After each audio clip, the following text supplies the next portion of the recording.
Bonjour à vous, je me présente, Valérie, nutritionniste à la Cité de la Santé à Laval, en clinique externe de nutrition et de chirurgie bariatrique.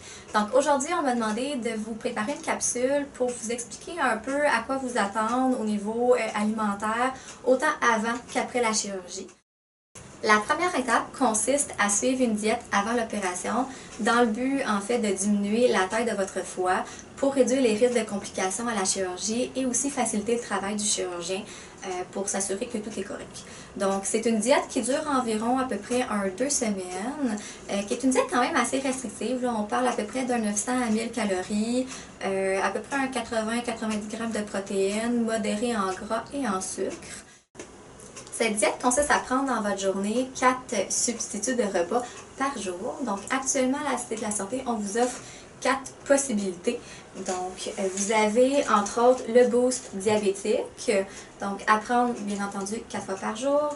Vous avez le Slim Fast Advanced Nutrition Smoothie. Vous avez aussi le Slim Time et le OptiFast. Donc ces deux-là, c'est vraiment sous forme de sachets. Donc 4 sachets par jour mélangés avec de l'eau. Et celui-là, c'est mélangé avec du lait, donc en termes de mesurette. Et celui-là est tout simplement prêt à servir.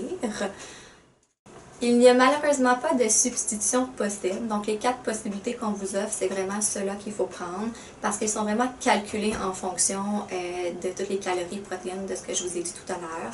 Donc c'est vraiment ceux-là qu'on doit prendre.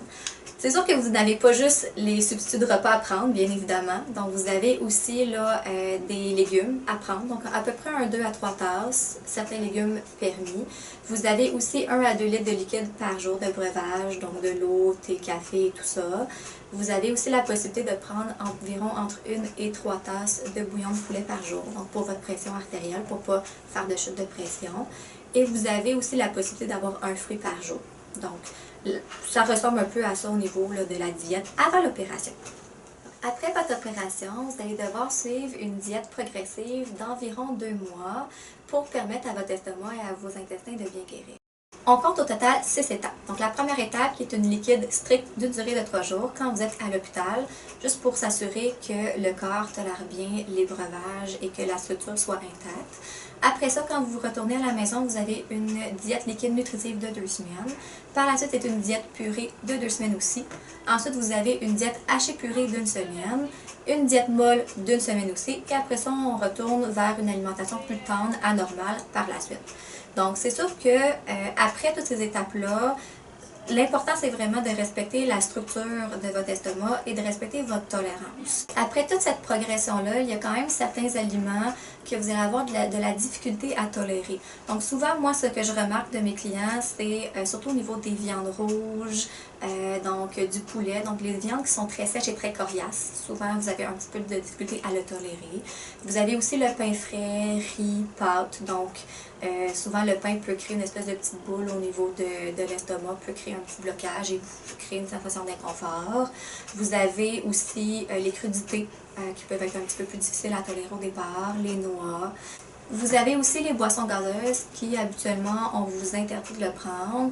C'est plus dans un principe où quand vous prenez quelque chose de gazeux, l'air dans l'estomac tire votre nouvel estomac et ça crée des douleurs. Donc souvent, vous pouvez même régurgiter aussi parce que c'est trop douloureux à ce niveau-là, donc ça remonte.